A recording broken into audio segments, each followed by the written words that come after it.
A missile strike on a U.S. tanker in the Persian Gulf sparks rapid military retaliation as America's fleet readies for combat. 6:45 a.m. A single flash on the horizon shattered the calm of the northern Persian Gulf.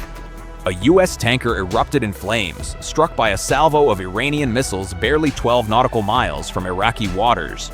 The fire spread along the deck, black smoke spiraling into the sky, visible from over 5 miles away. Immediately, the alarm blared across the carrier strike group. Red lights pulsed along the steel corridors. Vertical launch cells on the escort ships opened simultaneously. Tomahawk cruise missiles thundered off the decks, 15 in rapid succession, arcing like streaks of fire toward Iranian military sites. The roar echoed across the water, shaking the hulls of the vessels, while waves crashed against their bows with relentless force. On deck, sailors and Marines snapped into motion. Weapons lockers swung open, ammunition poured into belts, and anti-aircraft systems hummed to life. Snipers scaled elevated platforms, scopes trained on every moving dot on the water. Below deck, mechanics rushed to complete last-minute inspections on AV-8B Harriers and FA-18 Super Hornets, loading 1,200-pound fuel tanks and precision missiles. The entire fleet shifted into an almost surreal rhythm. Every footstep, every pull of a charging handle, every measured breath a countdown to potential war. The horizon burned with threat, and the U.S. Navy was now fully awake, fully armed, and poised on the edge of combat. The carrier's deck thrummed with controlled chaos. Every second counts, echoed in the unspoken rhythm of sailors and Marines moving with precision. Gun crews loaded 7,500 rounds into ship-mounted machine guns, belts rattling across steel plates. Shoulder-fired anti-aircraft missiles were slung onto shoulders, soldiers climbing to the upper decks, eyes scanning the sky from every angle. Sniper rifles gleamed under the morning sun, scopes tracking the slightest shimmer on the waves. Test bursts cracked the air, short, controlled, deliberate, confirming every weapon was ready to fire. Below, Marines assembled in rapid formation, donning body armor and loading 150-pound packs of ammunition, ready to deploy within 20 minutes. Officers ran through mission parameters, drop zones, routes, and contingency actions, leaving nothing to chance. Mechanics rushed across flight decks, fueling AV-8B Harriers with 1,300-pound tanks, mounting precision missiles, checking avionics and control surfaces. FA-18 Super Hornets were inspected, catapults reset, engines humming with raw power. Every motion was synchronized, a symphony of preparation echoing across the fleet. The horizon was alive with tension. Radar swept the skies, every drone, every glint on the water accounted for. The strike group had transformed, fully armed, fully alert, every weapon manned. If you want to see the full deployment unfold, hit that subscribe button. The next chapter takes you into the skies as the first fighters launch. The flight deck vibrated under the roar of engines. A V-8B Harrier 2s rolled forward, their intakes sucking in air like beasts awakening. One by one, FA-18 Super Hornets joined the queue, each aircraft armed with 8 AIM-120 AIMRAMs and 2,000-pound GBU-32 precision bombs. Catapults hissed. The first fighter slammed into the sky, trailing exhaust like molten fire, climbing at 250 knots in a blur. Pilots' helmets reflected the rising sun, eyes scanning, fingers twitching on controls. Their objectives were brutal and precise. Intercept any incoming missiles, establish air superiority over the corridor for Marine transports, and strike enemy radar sites, missile launchers, and command posts. Targets numbering over 60 within a 120-mile radius.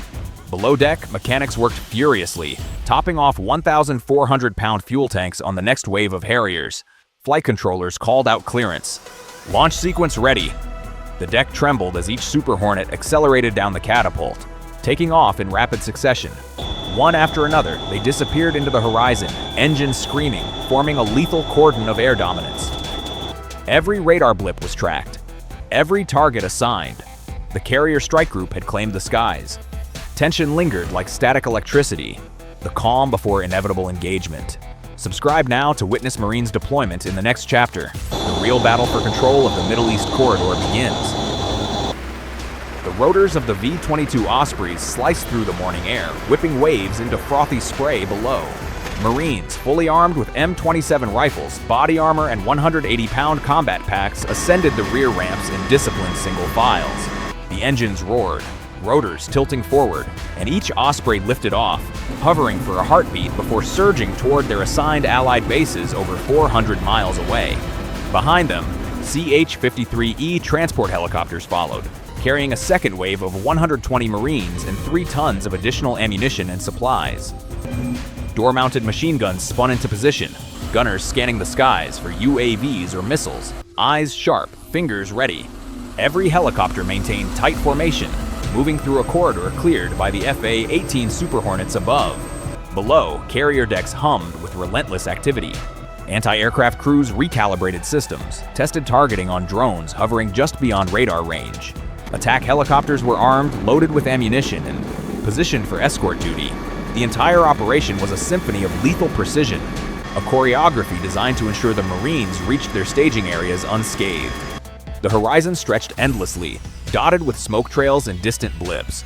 The fleet was fully operational, fully lethal, and the Marines were now airborne, the first step in a mission that would shift the balance of power across the region. Stay tuned and subscribe. The next chapter will bring you into the heat of action as the strike group braces for engagement. By 8:30 a.m., the carrier strike group had transformed into a fortress of lethal precision. Every radar spun tirelessly, sweeping 360 degrees. Gun crews ran final test bursts, the clatter of brass echoing across steel decks.